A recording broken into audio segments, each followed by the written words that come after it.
Hello and welcome to the Fulhamish YouTube channel. Dan Cooke here, coming to you on Monday evening as we are plodging through this international break, and wanted to pop on and film a little video to talk about some very disappointing news and concerning news that's come out of this international break.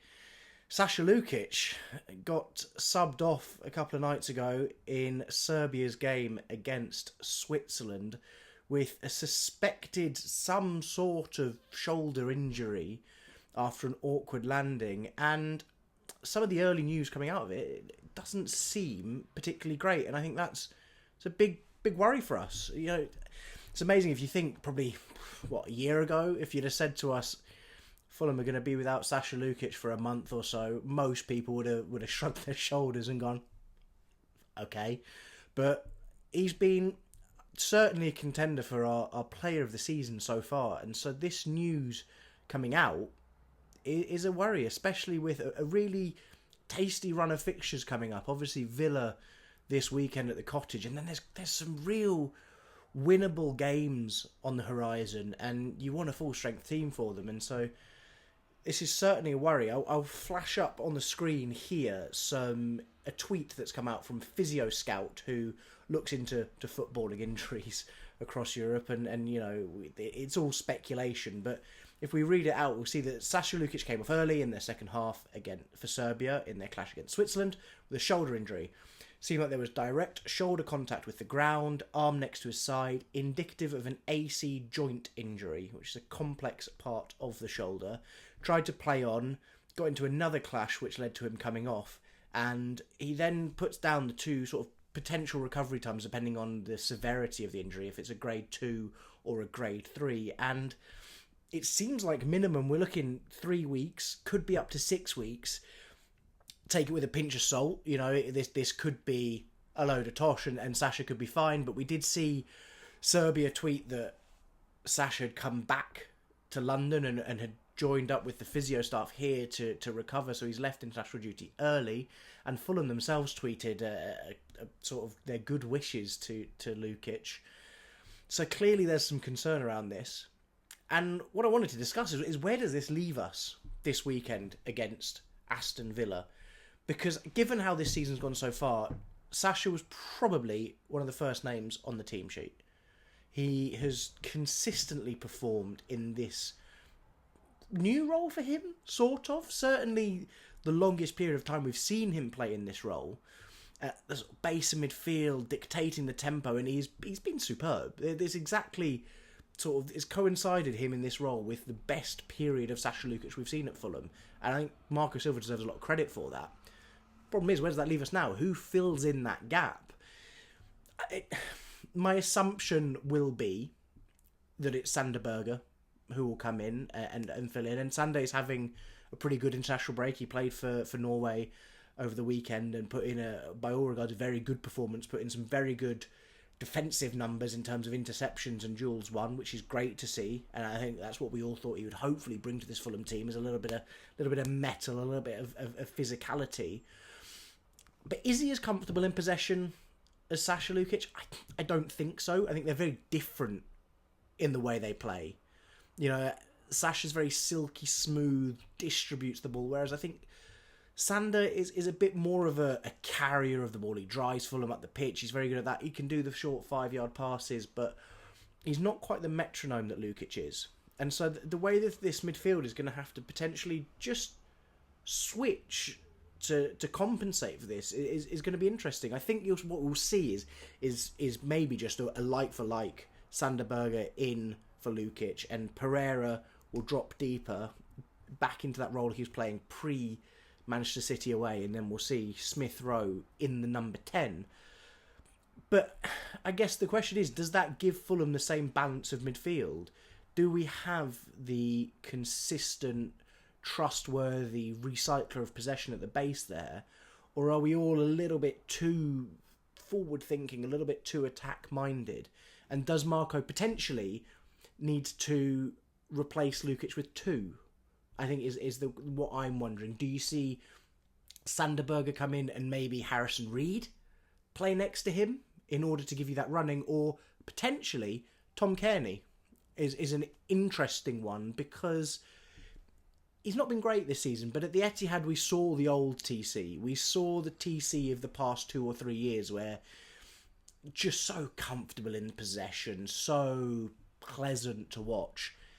And maybe he is the closest replacement to Sasa Lukic in this team at the moment, given the way that he is in possession of the football. The problem you've got is that, can you play Tom Cairney, Andreas Pereira and Emil Smith-Rowe? I think not. I think we would get absolutely murdered by this Villa side if we played a midfield three that was so lightweight and techie. So do you look at keeping Smith-Rowe on the bench? It feels like such a big call, and you keep Pereira in the 10 and you play Lukic and Cairney. Sorry, not Lukic and Cairney. You play Pereira and Cairney next to each other, and you've got then the additional muscle of Sander Berge in there. It's a really tricky one to discuss, I think, and I'm intrigued to see what Marco does here, because out of everyone, I think Lukic is maybe the most unique profile we've got, and so replacing him is difficult. I think personally, given how everyone's played this season, given the minutes that Sander Berge got at the Etihad, and the fact that he seems to be in full flow now, he's had his late pre-season, he's got minutes in his legs, he's ready. I wonder if that you look at a midfield as Sander Berge as your deepest lying, little bit of a bully, win the ball back off that Villa midfield, and then alongside him you go Andreas Pereira again, who he's got his critics. I have been a critic of Andreas's, but there's no doubt the work rate and the effort and the consistency in his inconsistency that Andreas gives you, but Marco trusts him. Marco always knows what he's getting out of Andreas Pereira, so I think that is crucial. And maybe when you're missing a key player, you settle and you choose someone that you can depend upon, you can rely upon to put out the performance you need. And I would love to see Smith-Rowe come back into this side. I would think if we were at Villa Park, away from home, I'd maybe be tempted to keep Smith-Rowe on the bench again, just because it's such a tough place to go. I would put Villa Park at the moment up there with the Etihad as one of the hardest places to go in the Premier League. And you stick with a more defensive-minded midfield. But with us being at home, I don't expect Fulham to win, but I'm sure Marco Silva will want to, and will put out a team that is trying to win this game of football. And so I would like to see Smith-Rowe come back in, because he's so fabulous, and we've seen it already this season, without him being at his absolute best as well, which I think is even more impressive. It feels like there's more to come from him.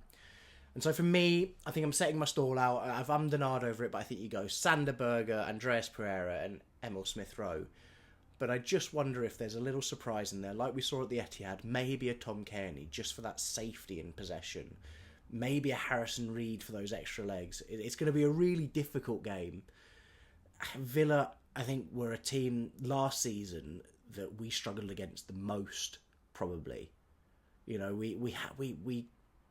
obviously we got dispatched by Manchester City, but outside of that, our 2 games against Aston Villa last season, we were outclassed. I felt they were just a far better team than us, and we probably caught them at bad times across the season. I think that's something we weren't at our best when we played them at Villa Park, and I think we were starting to wind down when we played them at home.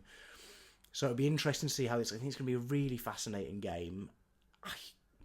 I'd love to see us come away with 3 points, but it's going to be a real tough ask. I'd love to know in the comments what you think. How do we solve this Lukic conundrum, especially if you're looking long term? My focus at the moment is what's happening this weekend, but there's a bigger picture here. There's, potentially 6 weeks without him.